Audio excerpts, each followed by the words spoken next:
வணக்கம்.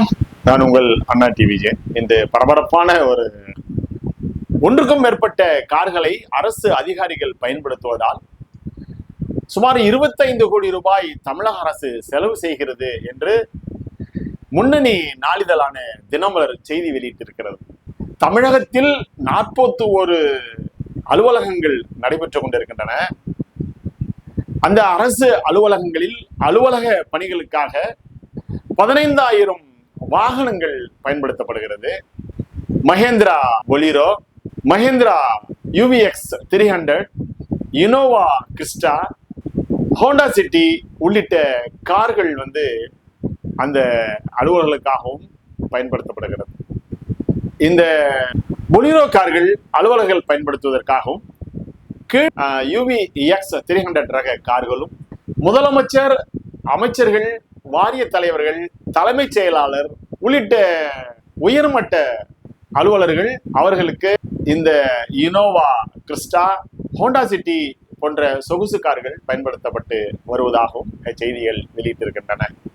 இந்த வாகனங்களுக்காக ஒரு மாதத்திற்கு பெட்ரோல் 165 லிட்டரும் ஒரு மாதத்திற்கு 125 லிட்டர் டீசலுக்காகவும் செலவு செய்யப்படுவதாக அந்த செய்தி வெளியிட்டிருக்கிறது.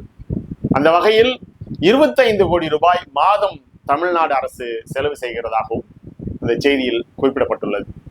ஒன்றுக்கும் மேற்பட்ட கார்களை நீர்வளத்துறை செயலர், தலைமை முதன்மை செயற்பொறியாளர், சென்னை தலைமை செயற்பொறியாளர், கண்காணிப்பு பொறியாளர்கள், திருச்சி, கோவை, மதுரை உள்ளிட்ட கண்காணிப்பு பொறியாளர்கள் பயன்படுத்துவதற்கு ஒன்றுக்கும் மேற்பட்ட கார்கள் பயன்படுத்தப்பட்டு வருவதாகவும் அந்த செய்தியில் குறிப்பிடப்பட்டுள்ளது.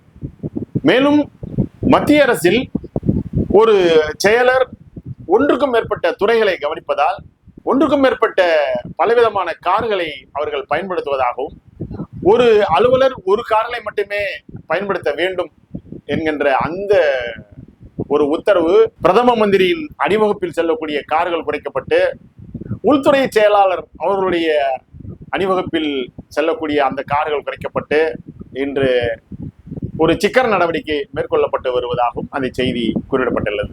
ஆனால் தமிழ்நாட்டு அரசில் இந்த நிர்வாக அலுவலர்கள் ஒன்றுக்கும் மேற்பட்ட இந்த வாகனங்களை பயன்படுத்துவதால் இந்த 25 கோடி ரூபாய் செலவு ஏற்படுவதாக அந்த செய்தி நமக்கு தெரிவிக்கின்றன. சில வாகனங்கள் ஒதுக்கீடு செய்யப்பட்ட எரிபொருள் செலவு செய்யாமல் அந்த மீதமுள்ள எரிபொருள்கள் போலியாக பில் போடப்பட்டு அந்த பணம் தனியாக வசூலிக்கப்படுவதாகவும் அந்த செய்தி குறிப்பிட்டிருக்கிறது. மேலும் இன்னும் ஒரு அதிர்ச்சியான, ஒரு பரபரப்பான, ஒரு ஆச்சரியமான தகவல் செய்தியாய் வெளியிட்டிருக்கிறது தினமலர் நாளிதழ்.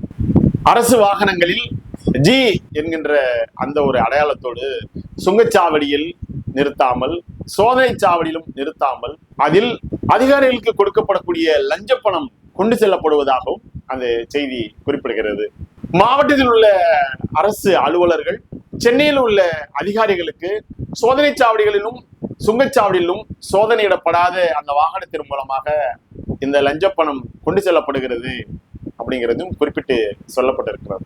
அந்த வாகனத்தில் அதிகாரிகள், அலுவலர்கள் வராமல் அவர்கள் விமானம் மூலமாகவும் ரயில்கள் மூலமாகவும் சென்னைக்கு அவர்கள் அலுவலை முடித்துக் கொண்டு மீண்டும் அதே கார்களில் தங்களுக்கு தேவையான பொருட்களை ஏற்றி அல்லது அது காலியாகவே அந்தந்த மாவட்டங்களுக்கு சென்று விடுகிறது அப்படிங்கிற ஒரு அதிர்ச்சியான ஒரு தகவலையும் அந்த நாளில் பரிசோதனை செய்ய வேண்டும் என்றால், அதனுடைய உண்மை நிலை தெரிய வேண்டும் என்றால் GPS கருவி பொருத்தப்பட்டு அதை கண்காணிக்க வேண்டும் அப்படிங்கிற ஒரு அறிவுரையும் தினமலர் நாளிதழ் தெரிவித்திருக்கிறது.